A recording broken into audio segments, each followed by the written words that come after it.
In a quarter mile, your destination will be on the right.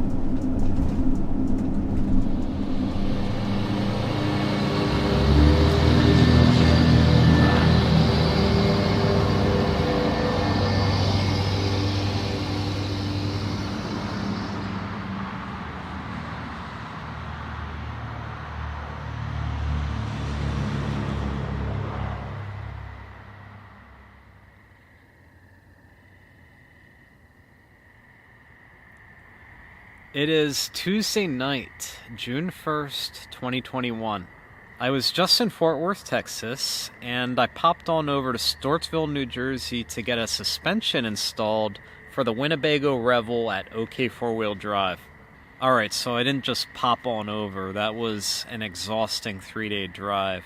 But I already visited my son Cole and family in Pennsylvania on my way here, so it's been well worth it. It's Cole's high school graduation this week, and that is the main reason I'm here.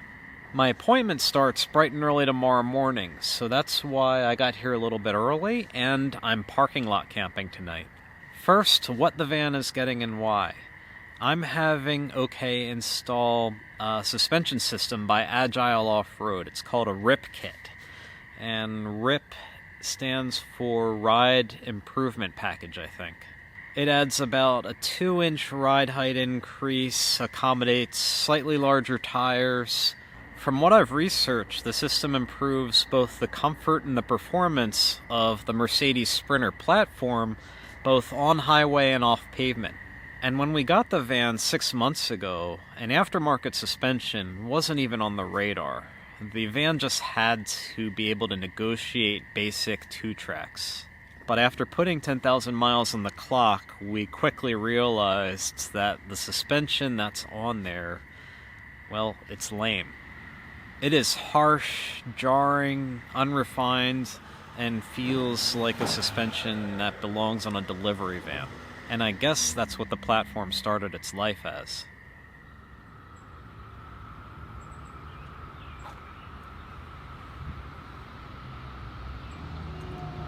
It's bright and early on Wednesday morning, and these are some of the company trucks at OK Four-Wheel Drive. This is their Chevy Colorado with an AEV fender kit, 35-inch tires, and an alu-cab canopy camper.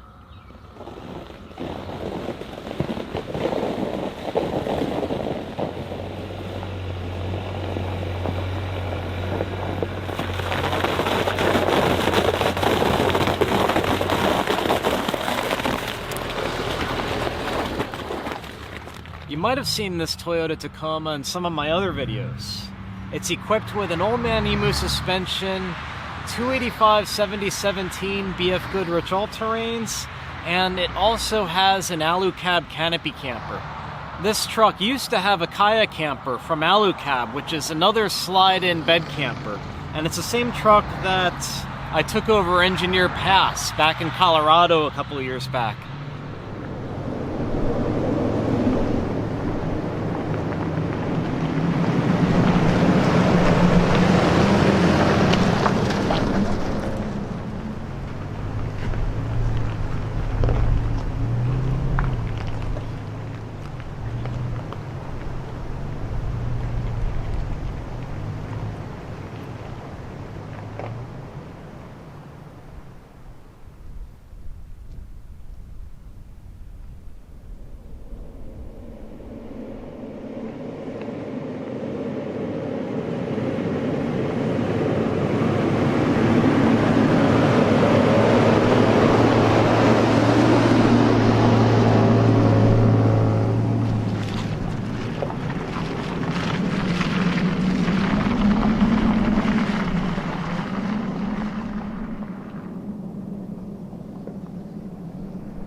A Ram 3500 with an AEV fender kit on 40-inch tires and a flatbed.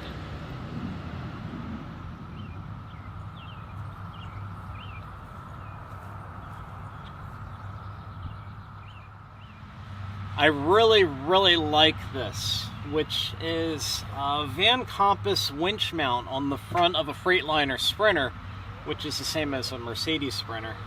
It's a replacement bumper that accommodates a winch underneath the factory plastic bumper, so it's just wonderfully understated.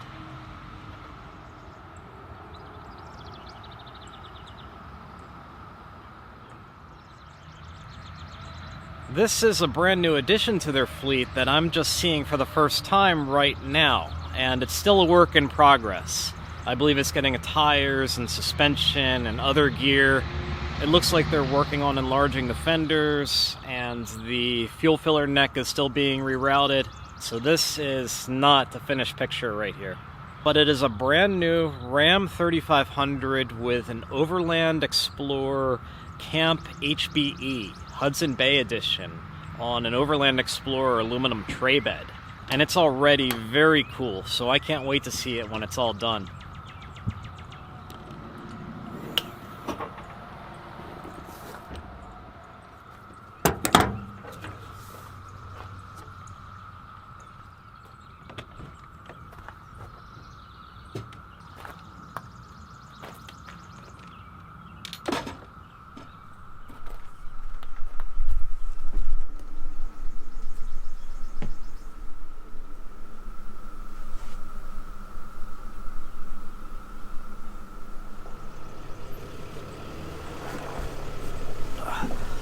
Queen size bed.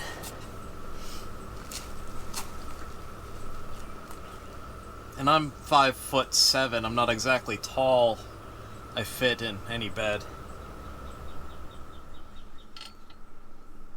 Propane stove. A spacious NovaCool refrigerator. This is actually very similar to the one that's in the Revel. Truma heater. There is a battery compartment underneath the dinette with a lithium battery in it.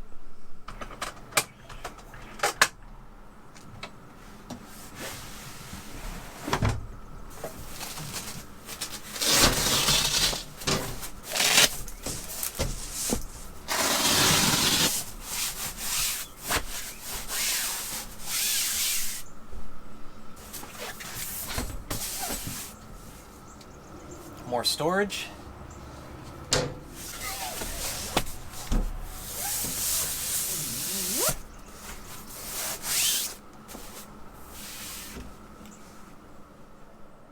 This is a storage compartment that also houses a portable toilet.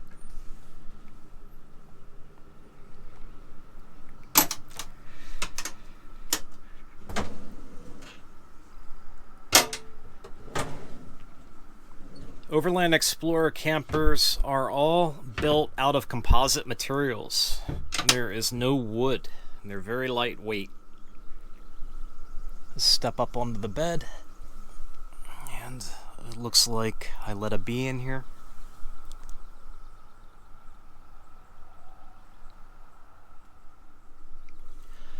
Two max air fans, one over the bed, one over the dinette.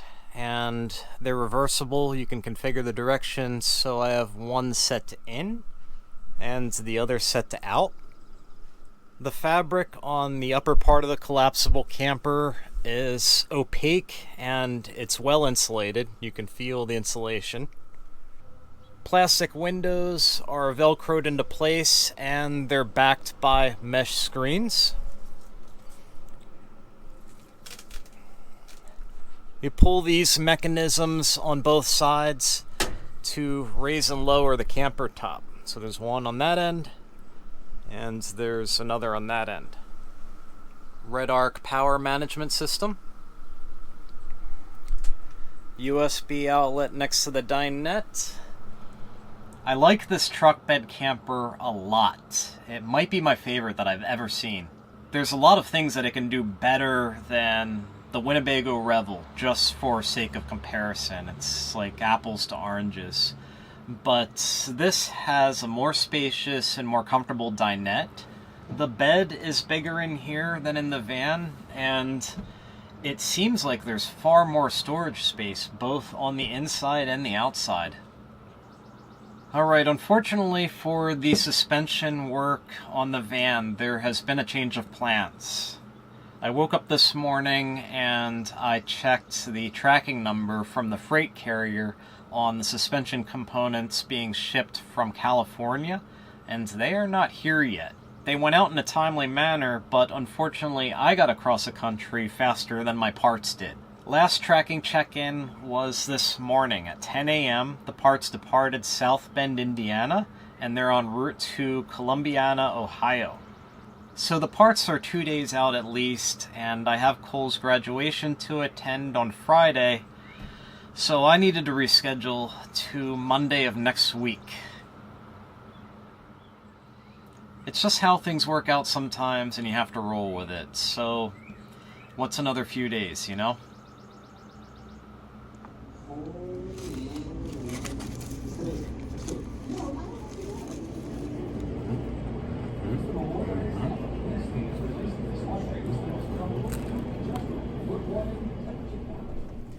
You can find good pizza all over the country, but there is something about pizza east of the Delaware River. You don't even have to order a whole pie. You go into a New Jersey or New York pizza joint and you ask for a couple slices, and the slices are just enormous blankets of gluten, smothered in sauce and molten cheese and various proteins. So delicious. There's something about an East Coast pie, man. Hi. Hey, man. How much? 10. I'm not used to driving this big thing. Oh, it is pretty tall. Would you like a receipt? No, thank you. No. Okay. It's free to drive from Pennsylvania into New Jersey, but you have to pay to get from New Jersey back into Pennsylvania. Welcome to Pennsylvania.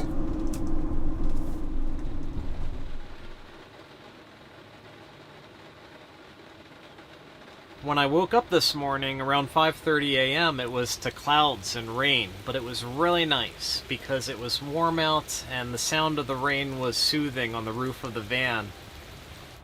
Not to mention, for the past several months I've been in more arid climates, so it's nice to experience some precipitation and humidity for a change of pace.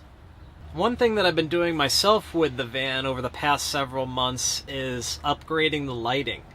The lighting in the Winnebago Revel is ample. It's good.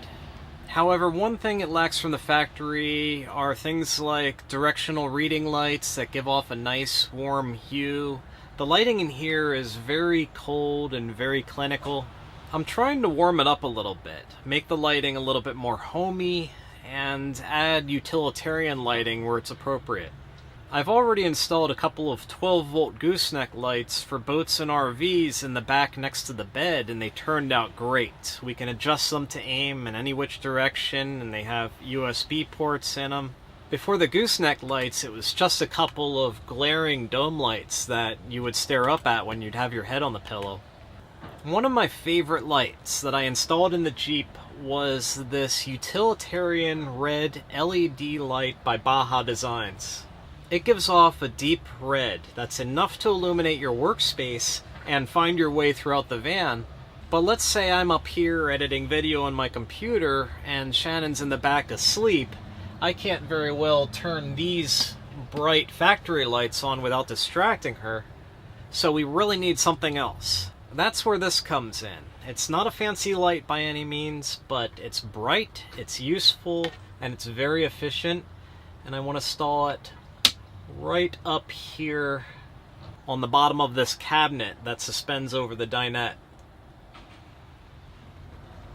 This is the 12-volt socket, and I am going to tap into the female connectors on the back of this to wire the dome light.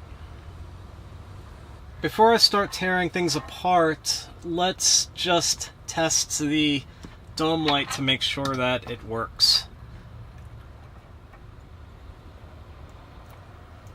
Red and yellow in this case are positive and black and white are negative. You can never trust colors, so make sure you have a voltmeter to check them.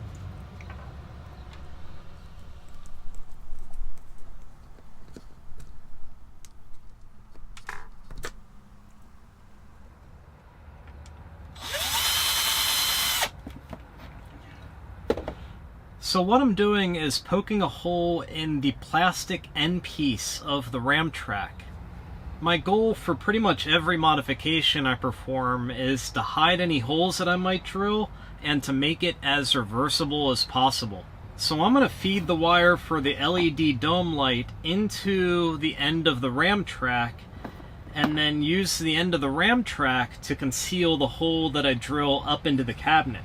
That way, if I ever want to undo this or change to a different light fixture, all I have to do is replace this plastic piece and it'll hide any holes that I've drilled and none will be the wiser.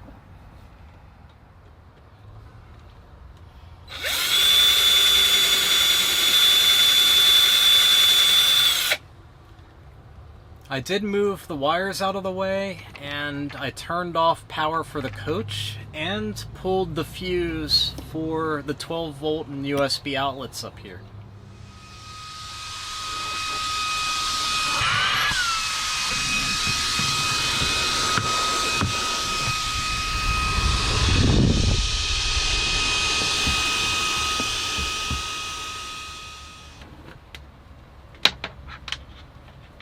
I'm simply going to use 3M double-sided tape to adhere it to the bottom of the shelf, and that's the exact same thing that I did in the Jeep almost 2 years ago now, and it's been fine. This is such a small LED light with a flat surface on the back that the 3M double-sided tape is perfectly sufficient.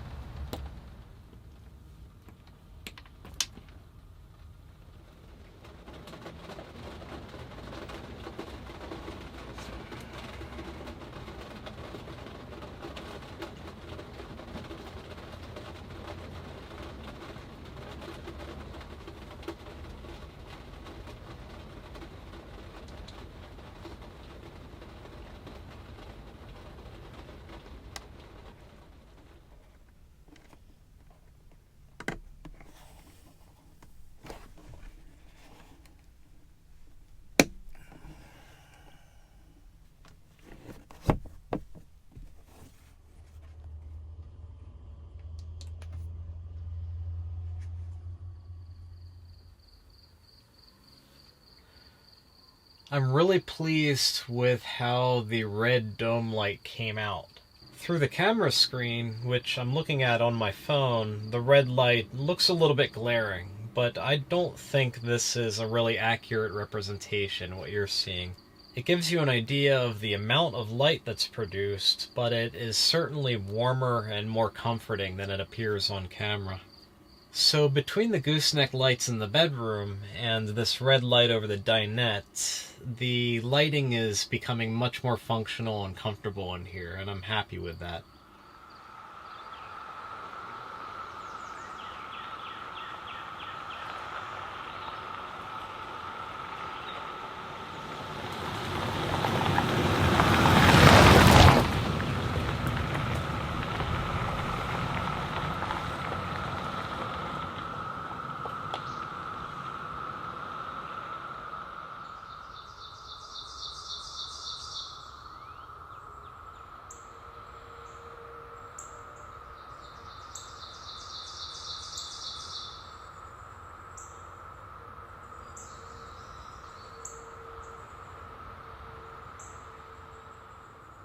Alright, it is Friday morning, and I'm going to call that a wrap for the week.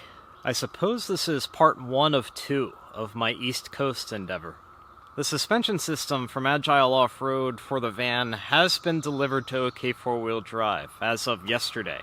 So next week I'll take the van back to the shop and we'll hit the ground running. As soon as they're finished torquing the last bolts, it's going to be a trial by fire for the new kit, because I'm immediately hitting the highway to head out west and reunite with the Jeep. In the meantime, I'm spending more time with family.